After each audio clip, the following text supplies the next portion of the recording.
طابت أوقاتكم، أهلا وسهلا بكم في حوار فرانس 24. ضيفنا من دبي هو هاني الملاذي، مذيع ومقدم النشرة الرئيسية في التلفزيون السوري. أهلا وسهلا بك. أولا، سؤالي الأول، أنت غادرت سوريا في أغسطس، لماذا لم تعد؟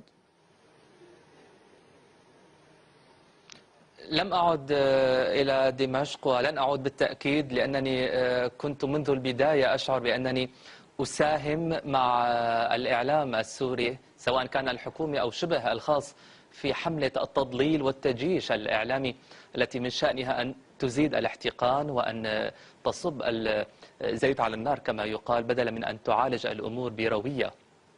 هاني، أنت الوحيد الذي انتابك هذا الشعور أم يوجد شعور عام في الحقل الإعلامي في سوريا؟ لا تستطيع أن تكتشف هذا الشيء بسهولة توفيق، إلا إذا تمكنت من التواصل مع كل إعلامي على حدة ومنحه الثقة ومنحه الأمان كي يعرب عن ما بداخله وعن قناعاته الشخصية.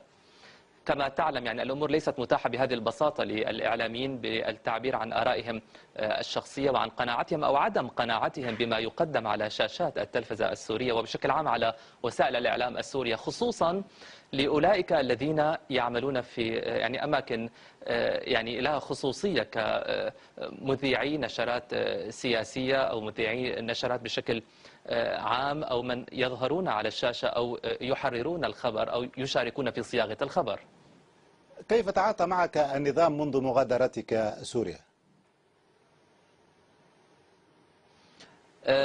كما تعلم شأن أي شخص يخرج من البلاد كان لابد من أن يسعى النظام كما جرت العادة لتناول هذا الشخص، وربما ستلاحظ هذا الشيء في الأيام القادمة توفيق، تناول ربما سمعة هذا الشخص والتشكيك حتى بطبيعة مهنته وأدائه ودوره في الأيام السابقة لخروجه. لكن أعتقد بالنسبة لي ليس بالإمكان النظام أن ينتهج نفس الأسلوب، لأنني كنت قبل يومين من مغادرة البلاد أقدم نشرة الأخبار الرئيسية والكل كان يشاهد هذه النشرة. هاني، هل لك أن تنور المشاهدين كيف طريقة العمل في التلفزيون السوري، كيف هي؟ دعني أقول لك بشكل رئيسي توفيق، الإعلام السوري منذ البداية ومع الأسف لم يقم بدور الإعلام السوري، الإعلام الوطني، إعلام الشعب بشكل عام، وإنما ارتأى أن يكون إعلام النظام وتحديدا إعلام النظام الأمني يسوق لكل إجراءات هذا النظام ويدافع عن هذا النظام أيا كانت أخطاؤه، وكان هذا جليا من خلال كل التقارير وكل الأخبار وكل الصياغات التي تناولها، وأغلبها انكشف بطلانها لاحقا، وهذا الشيء شكل إحراج كبير جدا لمصداقية هذا الإعلام، ولاحقا أصبح هذا الإعلام بلا مصداقية نتيجة توالي انكشافات هذه الأخطاء والمطبات التي وقع بها. كما ذكرت لك، انتهج منذ اليوم الأول سياسة، سواء كانت هذه السياسة عن جهل وهذا غير مبرر أبدا، أو كانت عن قصد وهذه مشكلة أكبر بكثير، فقد ساهم هذا الإعلام في تجييش الشارع وزيادة الاحتقان بين المواطنين. دعني أقول لك على سبيل المثال، الرواية الرسمية كانت منذ الأيام الأولى تقول بأن هناك إعلام معارض نزيه وشريف، وهناك مندسون ضمن هذا، هناك معارضون شرفاء وهناك مندسون ضمن صفوف هؤلاء المعارضين ممن لهم أجندات خارجية وتخريبية وعصابات وإلى آخره. إذن لماذا الإعلام السوري طيلة سنة كاملة لم يفرد دقيقة واحدة في نشراته الإخبارية وفي برامجه لأولئك ممن يسميهم بالمعارضة الوطنية الشريفة؟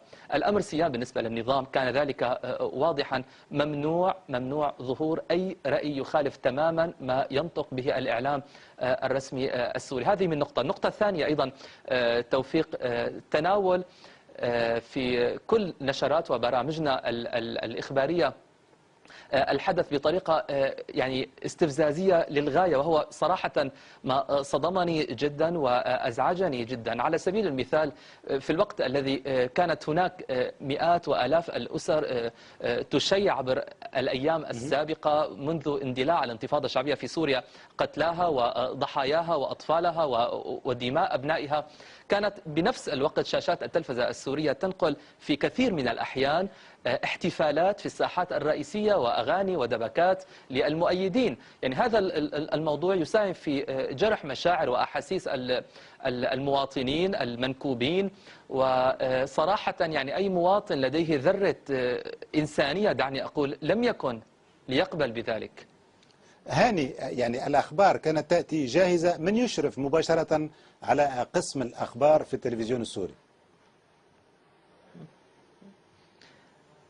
الهيئة العامة للإذاعة والتلفزيون في سوريا جزء من منظومة اسمها وزارة الإعلام، ووزارة الإعلام بدورها جزء من منظومة اسمها الحكومة السورية، والحكومة السورية بدورها جزء من منظومة إلى جانب الجيش، الشرطة، القيادة القطرية، وسائر الهياكل المؤسساتية هي جزء من هذا النظام. لا تصدق أن هناك يعني حرية في تناول الحدث، كما يعني لو تعتقد أن الإعلام مستقل أو لديه هامش. هناك هوامش محددة تمنح في فترات محددة وضوابط محددة، لكن حكما ليس في أوقات الأزمة، خصوصا في هذه الأزمة، وهي الأخطر والأشد التي يعاني منها النظام السوري باعتقادي في تاريخه الحديث. هاني، يعني أنت تحدثت وقلت أن أقل من 10% من السوريين يشاهدون التلفزيون السوري، أنت متأكد يعني من هذه الإحصائية؟ أنا أقول لك أعتقد بأن نحو 10% من الذين يعملون في وسائل الإعلام السورية يقتنعون بما تقدمه هذه الوسائل من مصداقية، لكن القلة القليلة جدا جدا تجرؤ على البوح بالواقع. هناك إما أسباب يعني ذاتية مردها الرعب والخوف غير المبرر من المجهول الذين يعتقدونه خطرا على بلادهم بنظرهم، أو عند أولئك الذين يعني كانت أساسا في نفوسهم يعني مشاعر حقد أعمى على إخوتهم، وهذه المشاعر أيضا لا يوجد شيء يبررها توفيق. لذلك أنت يعني ترصد بسهولة ولن تتكبد عناء يعني كبيرا في رصد ذلك أن ربما أصبح للسكايب والتويتر ومقاطع الجوال ولأي محطة تلفزيونية مع الأسف خارج سوريا مصداقية أكبر عند المواطن السوري من المحطات التي يتابعها في سوريا، سواء التلفزيون الرسمي أو التلفزيون شبه الخاص. هاني، كيف كان شعورك وأنت تسمع للإعلام السوري الرسمي وهي يتهم القنوات الأجنبية بالتضليل وما إلى ذلك؟ يعني حز في نفسي ذلك توفيق لثلاثة أسباب. الأول، ما دام الإعلام السوري ينتقد دور هذه الوسائل لأنها تعتمد على قصص وفبركات من مقاطع الجوال والسكايب، لماذا إذن لم ولن يسمح لهذه الوسائل باعتقادي بالدخول وتغطية الأحداث في سوريا عن قرب؟ هذه من ناحية. من ناحية ثانية، من غير المنطقي أن نخصص نشرة أخبار رئيسية مدتها نحو 30 دقيقة للحديث عن المؤامرة الخارجية وعن ما بثته فرانس 24 أو العربية أو الجزيرة أو غيرها من القنوات، وأن لا نخصص ولا حتى تقرير واحد عن صلب الأزمة، عن معاناة المنكوبين، بدءا من معاناة أهالي درعا مما حدث لهم في الأيام الأولى، ومرورا بمعاناة الكثير من المدن والمناطق التي يعني شهدت توترات وشهدت أعمال عنف غير مبررة من قبل السلطات الأمنية. هذا السبب الثاني. والسبب الثالث كما ذكرت لك، الإعلام السوري شأنه في ذلك شأن النظام بشكل عام يحاول دائما الالتفاف على الحقيقة ويعني تغطية رأسه ويعني إظهار للعالم الخارجي بأن لا شيء يحدث في سوريا والأمور بخير، وكل ما تشاهدونه هو عبارة عن حملة عالمية أو حملة كونية تستهدف النظام السوري. وهذه أعتقد هذه يعني السيناريوهات الإعلامية لم تعد تنطلي على أحد. لم يعد أي عاقل في سوريا يقبل أن يصدق يعني هذه الأمور.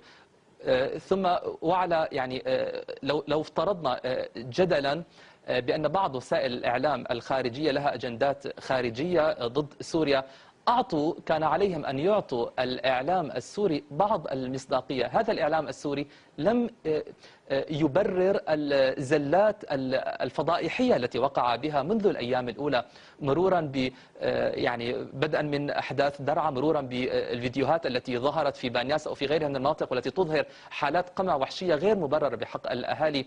وثالثا ورابعا ما ادعى به الإعلام السوري من ضبط شبكات وخلايا، بدءا من قضية الجاسوس المصري الذي بعد أن قيل بأنه من أخطر الجواسيس ومن أخطر الخلايا أفرج عنه بعد ساعات من قبل بعد وساطة من السفير المصري.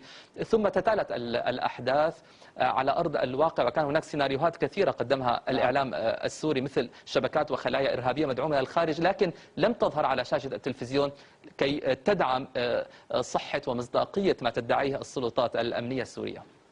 هاني الملاذي كنت معي من دبي، شكرا جزيلا لك. شكرا لكم على المتابعة وإلى اللقاء.